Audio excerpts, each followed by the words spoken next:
Bonjour bien-aimés dans le Seigneur. Je vous salue tous dans le nom de notre Seigneur Jésus-Christ qui était mort et ressuscité pour toi et moi. Je suis votre frère apôtre Joseph Ebouessi. Je suis devant vous parce que le Saint-Esprit m'a donné un mandat pour édifier le corps du Christ. Parce qu'il y a beaucoup de chrétiens qui commencent à trembler à cause de cette pandémie. Je m'adresse à l'Église universelle du Seigneur de ne pas avoir peur et de ne pas trembler et ne crains pas, car la Bible dit ne craignez pas ceux qui tuent le corps et qui ne peuvent tuer l'âme. Craignez plutôt celui qui peut faire périr l'âme et le corps dans la géhenne. Dans ce moment difficile, mettons notre confiance au Saint-Esprit, car il est avec nous. Laissez-moi vous dire, la peur n'est pas de Dieu, car l'Esprit de l'Éternel, c'est l'Esprit de sagesse et de l'intelligence, l'Esprit de conseil. Et la Bible dit l'Esprit de force, car l'Esprit de l'Éternel, c'est l'Esprit de force, l'Esprit de connaissance. Isaïe 11, 12, Romains 8, 15, la Bible dit et vous n'avez point reçu un esprit de servitude, pour être encore dans la crainte. Mais vous avez reçu un esprit d'adoption par lequel nous crions Abba Père. Dieu nous a donné l'esprit de force, l'esprit de puissance, l'esprit de miracle, l'esprit de gloire, l'esprit d'opérer, l'esprit de prophétie.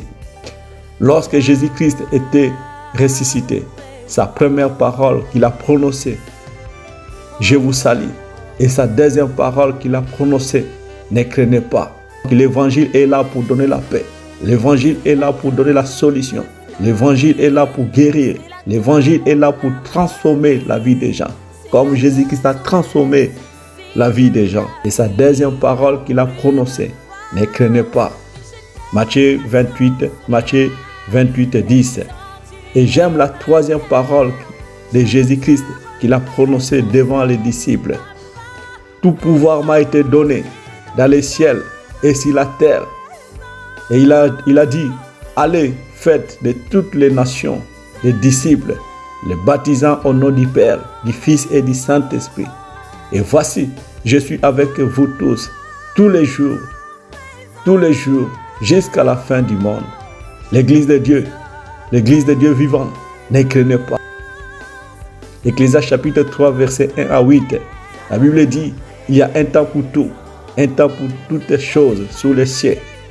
Un temps pour naître, un temps pour mourir, un temps pour planter, un temps pour arracher ce qui a été planté, un temps pour guérir, un temps pour abattre, un temps pour bâtir, un temps pour pleurer, un temps pour rire, un temps pour se lamenter et un temps pour danser, un temps pour aimer et un temps pour haïr, un temps pour la guerre et un temps pour la paix.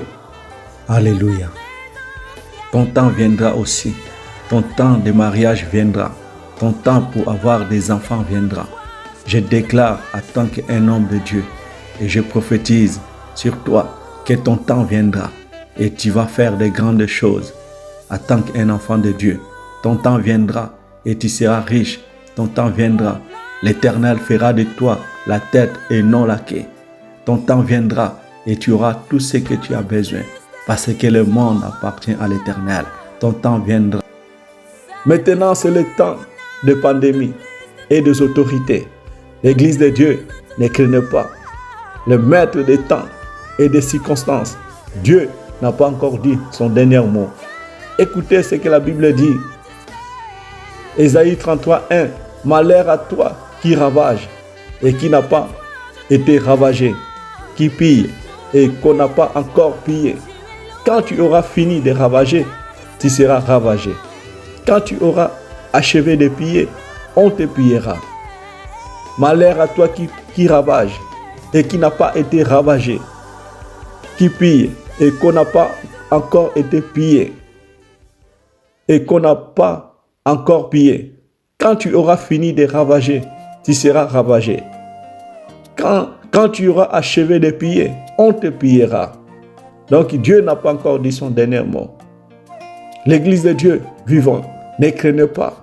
Jésus-Christ a dit qu'il sera avec nous tous les jours jusqu'à la fin du temps. Alléluia.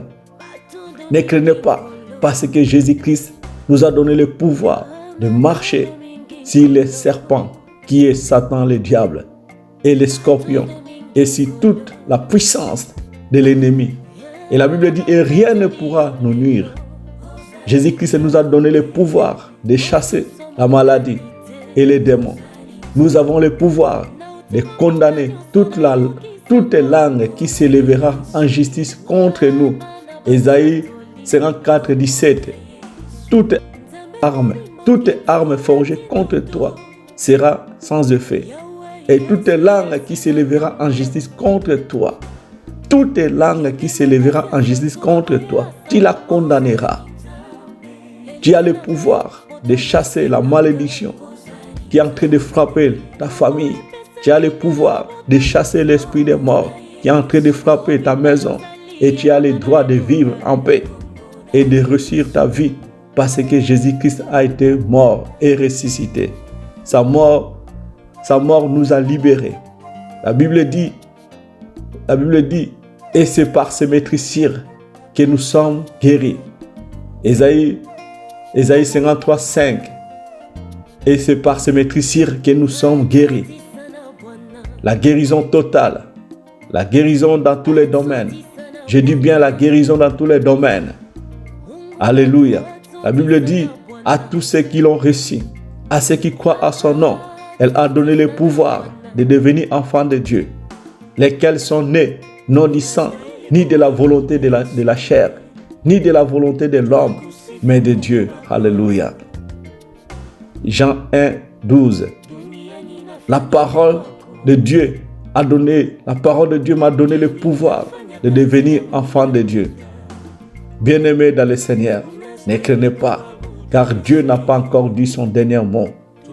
Que Dieu vous bénisse.